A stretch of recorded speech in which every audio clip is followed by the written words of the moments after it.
Hey guys, Mr. S Reviews back. Just had a little smoke break, and now we're going to go through.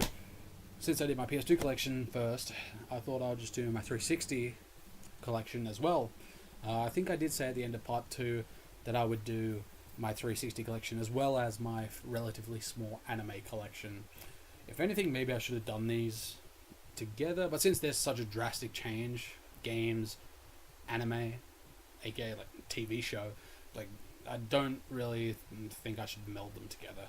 So just gonna do them separate, and I thought I'll do games first. You know, might as well get all that stuff out of the way. So here we go.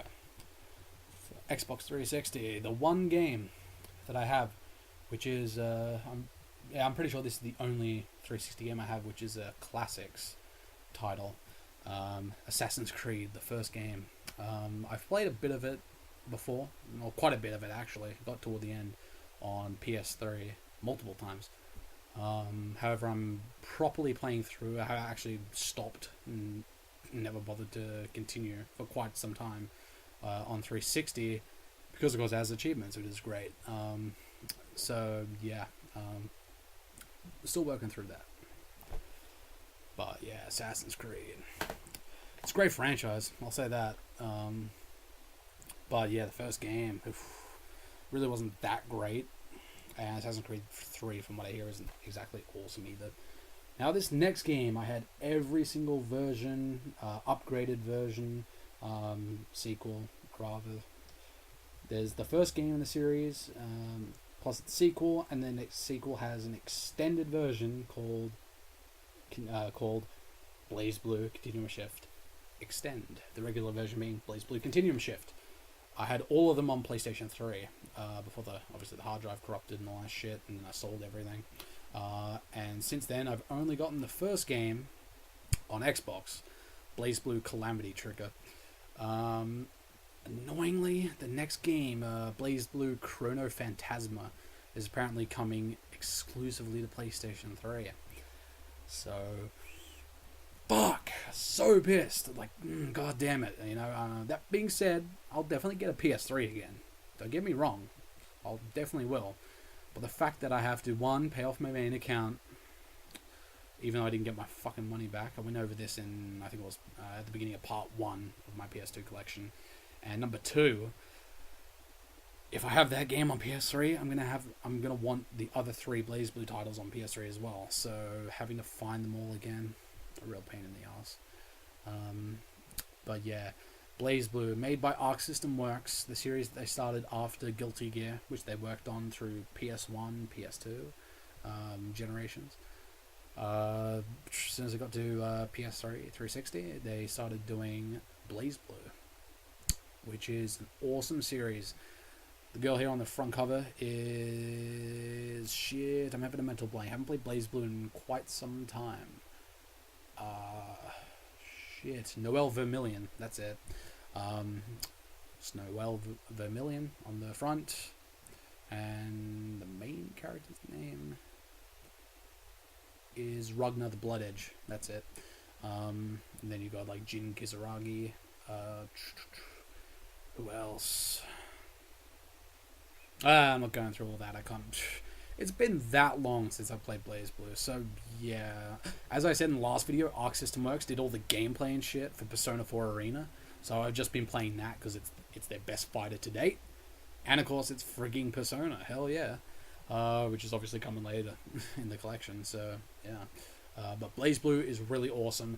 This fighter, and just in general every fighter by Arc System Works, holds a really special place in my heart because Arc System Works are the best fighting game developer, period, ever.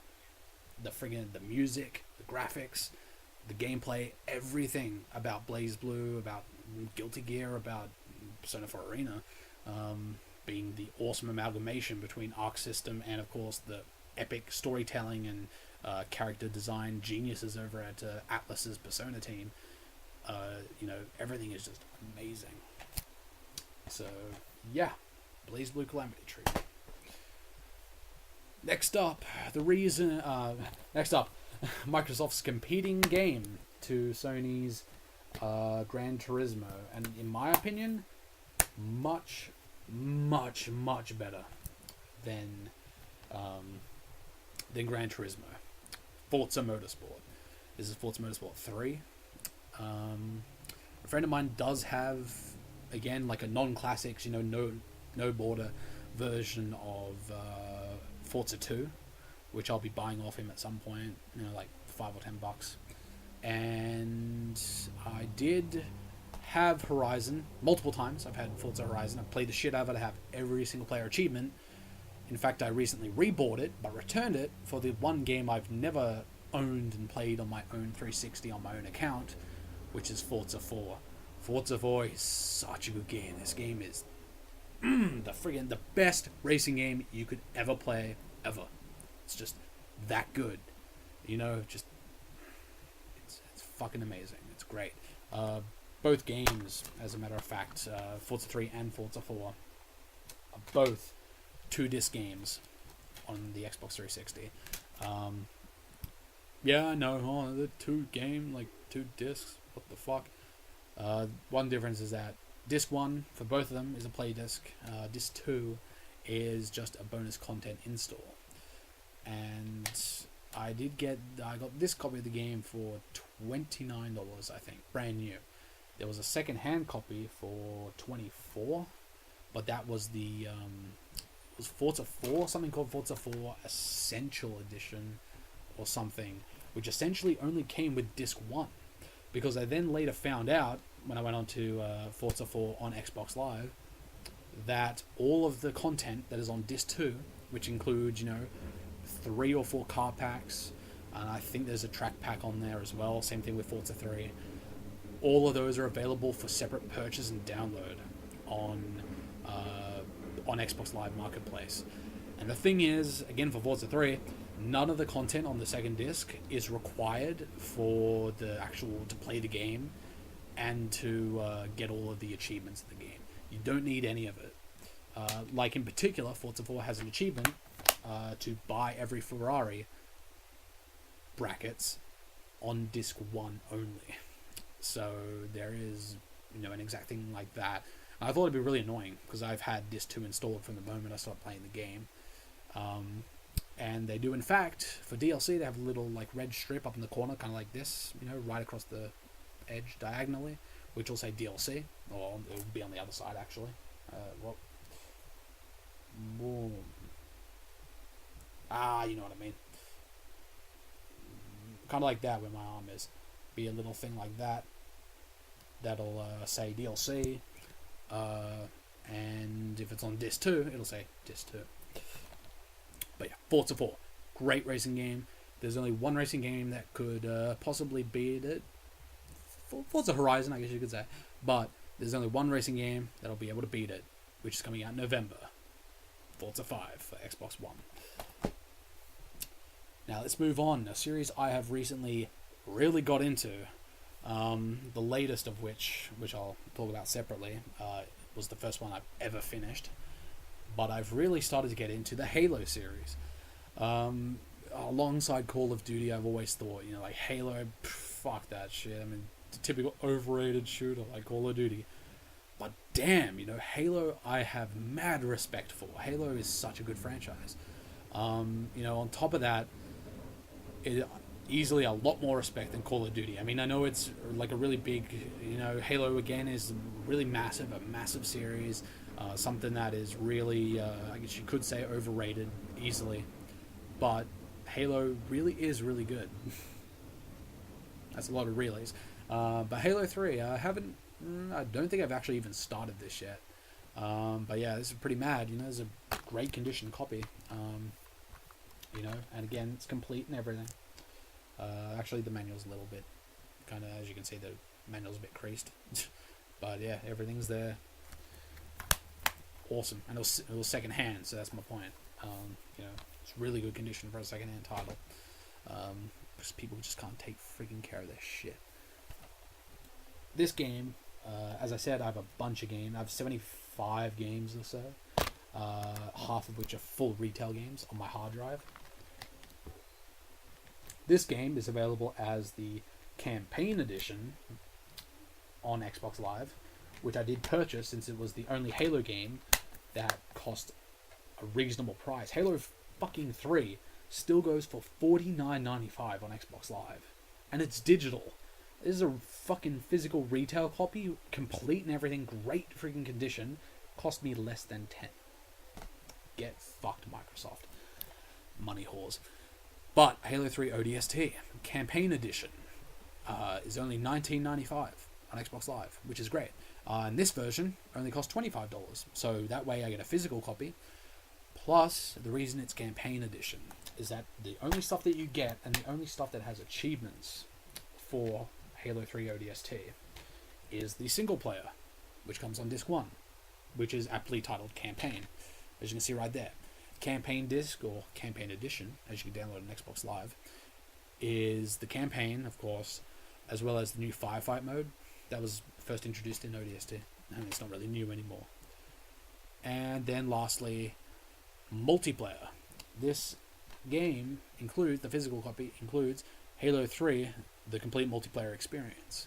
So it's the Halo 3 multiplayer with all of its DLC. So I'm really happy that I'm not going to have to pay out the arse to get all the map packs. Anyway, on the back cover they also have they also have blurbs and stuff like that for disc 1, then disc 2. Disc 2 itself, this disc 2, the complete Halo 3 multiplayer experience. This standalone disc contains the complete Halo 3 multiplayer collection, 24 maps in all, including the customizable sandbox and 3 brand new maps, culminating in Heretic, the highly anticipated return of Halo 2's midship. So, that is frigging sick. ODST, I really enjoyed the campaign. I thought it was really cool, and the main commander, the guy in charge, Buck, is played and facially modeled after I forgot his name. Oh, he's such a great actor. Far out, that's gonna annoy me. He's the main character in Firefly, and then which only ran for 1 season, which really depresses me. And then they had a pseudo sequel that finished the series on a good note, which was a movie called Serenity. Nathan Fillion, that's his name. You may also know him as Castle from the TV series Castle. From what I've seen, it's pretty good. My mum watches Castle. But yeah, Nathan Fillion, my god, he is a great actor. Anyway, again, like Halo 3, this was only $10, also secondhand. Halo Wars.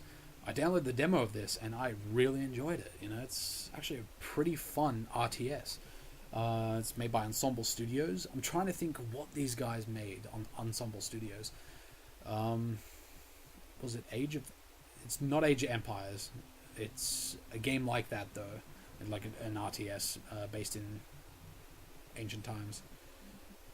I think it might have been Total War. Maybe. Not sure about that. Go look it up somewhere. You'll find out.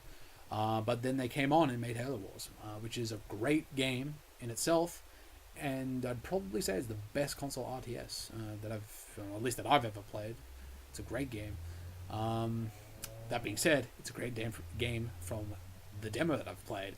I still have not cracked this bad boy open and put the disc into my 360 yet. I did to update it and get the achievement list in my profile and all that, but I haven't actually started playing it. So again, I keep forgetting I have so many games that I haven't played yet on my 360, both physical and not so much physical. There are a bunch of games that I still haven't completed in my physical collection yet, and there are a fuck ton of full retail games as well as downloadable games on my 360 that I haven't played yet. So as I was saying, this is the game that really started getting me into Halo. It's the last one by freaking Bungie, who are now working on Destiny, which looks so good. I'm really glad that it's coming to 360 and PS3, so I won't be getting Xbox One and PS4 at least for another year, to maybe my birthday, Christmas next year. Even though Xbox One has a killer launch lineup. Dead Rising 3, anybody? You need an Xbox One. Anyway, Halo Reach. This was the last game that Bungie did in the Halo series. This game totally turned me around on the Halo series. Even though I'm trying to think of what people were saying about this game and reviewers and stuff. They were saying something in particular about the story and everything, about that how fans didn't love it as much as, say, like stuff with Master Chief's story. Whereas to me, personally, coming in as someone who wasn't that big of a Halo fan and couldn't, I really couldn't care less about Master Chief, to be perfectly honest. But Reach, followed by, I bought ODST after Reach. I loved both of these games, and I thought they were really good. And honestly, they're probably my two favorite Halo games. Go figure. That being said, I used to own, the same day that I got it, it got scratched, not red ring, got fully ringed the day that I bought Halo 4. So yeah, but I ended up no, my bad. I bought it off at like a friend for like really, really, really, really cheap. It got ringed, which pissed me off. Then I ended up selling it to EB, who just take $1 off so that they can send it back to the head office. They'll, repair the disc and shit, and then I'll sell it pre-owned. There are machines like that. They do fully fixed DVDs and stuff. So don't worry about that. If you end up getting my copy that was ringed, it'll be perfectly fine once they send it off. But yeah, anyway, don't have that game anymore. And lastly, something that really pisses me off, the only Halo game that's not on 360, that's not in HD, remade, and has achievements. My bad, Halo 2 is on PC, one of the first games for Windows Live games, and it has achievements. You can't find that game for the life of you, though. It's so hard to find it, which sucks. But Halo 1 got remade. Halo Combat Evolved Anniversary. Released for the 360. When was this? 2001? 2001. My bad. 2011, I think.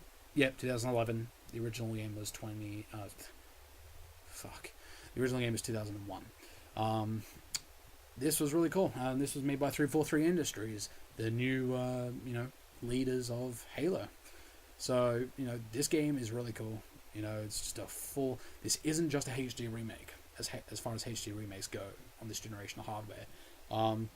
This is like a complete overhaul in everything. New graphics in HD and 3D. Co-op play over Xbox Live, 6 classic multiplayer maps reimagined, which come both on the disc, and it goes through Halo Reach multiplayer. They come on the disc, so you can still play it, like if you buy it pre-owned. But if you buy a new, you actually get a download code to download all the maps into Halo Reach itself, as like a map pack. So that is friggin' sick. Yeah, that's really cool. I really love that, actually. And, yeah, anyway. This is really cool. I really love this. This is, as I said, this is so much more than a HD remake. This is a real friggin', what's the word I'm looking for? I don't know. This is just a real, tribute to Halo. I mean, it's so much more than a HD remake. I mean, all the textures are brand new HD. It's friggin' awesome. And at any time, you can press, I think it's the back button, and it switches it back to the old graphics of Halo 1. Even still, I don't think they're not in HD. I think they are actually done up a little tiny bit in HD, and it's stretched full screen. So, it's really cool. You can switch between them, which is great. And if you do switch between the graphics, if you leave them as the original Halo 1 graphics, the cutscenes will be in their original Halo 1 form. So, that's really awesome. I only have one Xbox original game still to this date, and that is Halo 1. So, hell yeah. Next up, based off of a franchise from Arc System Works before BlazBlue came out, Overture Guilty Gear 2, or Guilty Gear 2 Overture as it is, I think, in America. This is, of course, a UK copy. This is made by 505 Games. I'm trying to think of what they recently have done. They are making some stuff now that actually looks pretty good. But yeah, this is sort of like from Arc System Works. Guilty Gear is the typical, awesome 2D, anime inspired, hand drawn, 2D fighter. And this is like a 3D sort of like, I think it's beat 'em up style. Again, this is another game I've popped in to bring the achievement list up on my profile. There wasn't an update or anything, I don't think. But that's it. I haven't played it yet. And it actually has a couple of fairly easy achievements, so I should actually get around to playing it. But yeah, as you can see, it's actually a fully rendered 3D game, not a 2D fighter. And when you actually look this up on your 360 through Xbox Live, it brings up Guilty Gear 2, or Guilty Gear, which is technically Guilty Gear. It comes up as Guilty Gear 2, basically, which is on the original Xbox, but it is actually on the original PS2, Guilty Gear X2 for PS2. I saw a couple of copies on eBay. I should actually check again, see how much they are. If I had the money in my account, I might order it. But yeah, it brings up that, and it's all 2D fighting and shit, and I'm like, hell yes. So what, does this have a 3D mode plus the 2D awesome fighting that Arc System Works is known for? No, it doesn't. It's just this new 3D experience. So yeah, a false advertisement, that kind of depressed me a little bit. But hey, speaking of Arc System Works, the next game here, Persona 4 Arena. Freaking hell, this game is the shit. This is everything that Arc System Works has done, worked for, achieved in the years that they've made 2D fighters. The best of it. Plus, of course, Atlus coming, together with them with their awesome stories, awesome characters, awesome artwork of Persona 4, including characters from Persona 3, such as Mitsuru Kirijo, as we can see right there. Mitsuru Kirijo, Akihiko Sanada, Elizabeth from the Velvet Room is there too. Boom, right there. And Aigis, my bad. And then, of course, you have all the characters from Persona 4. The main character, who is officially confirmed to be called Yu Narukami, as well as Yukiko Amagi and Chie Satonaka. And, Yosuke Hanamura, is it? And Nato Shirogane.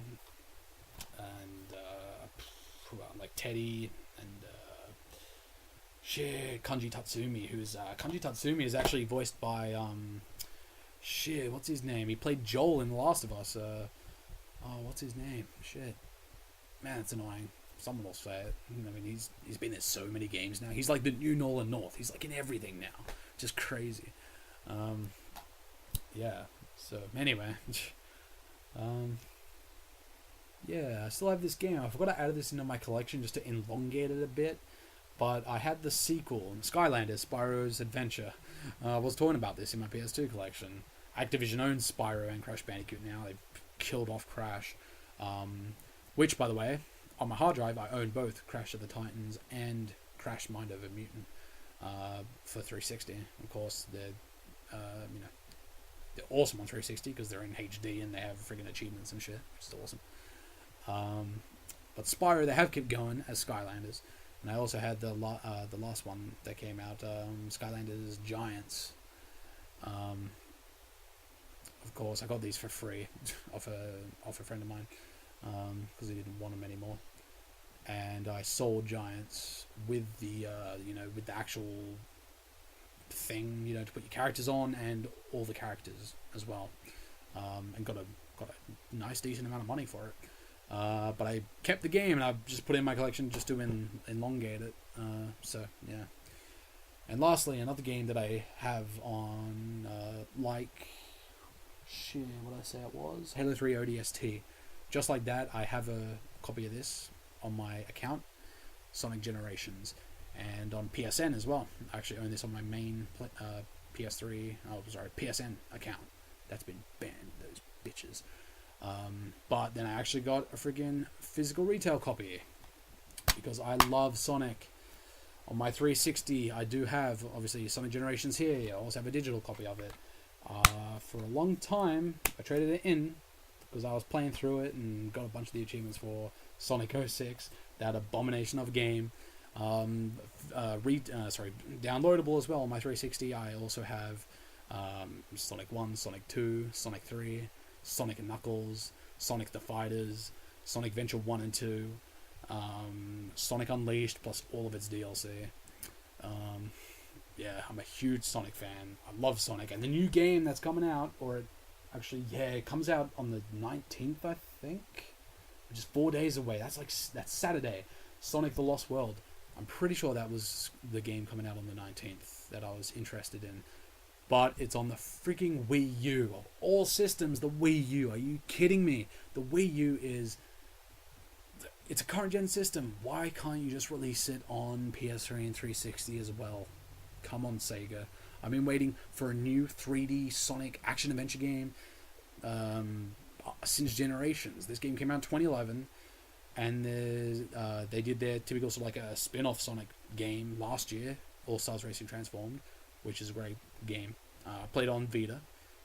Really awesome game for the go, not on the go.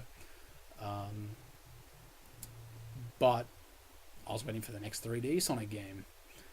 Lo and behold, it's only on the Wii U. Apparently, they have a contract with Nintendo to do exclusive games at the moment. And they've only got 3 left. One of them being Lost World. One of the other 3 being, thank God, just a Mario and Sonic at the Olympic Games game. So it's not another proper full-on Sonic 3D game. And then, of course, one unannounced project, which undoubtedly will be a full 3D Sonic game, I reckon. But yeah, that's it. That's my 360 collection. As I said, it's not too big. But hey, as I said, I've got a bunch of stuff on my hard drive, which obviously I didn't show off because I don't have a capture device for my console, at least anymore. But yeah, and there goes my phone. I'll see you guys in the next video.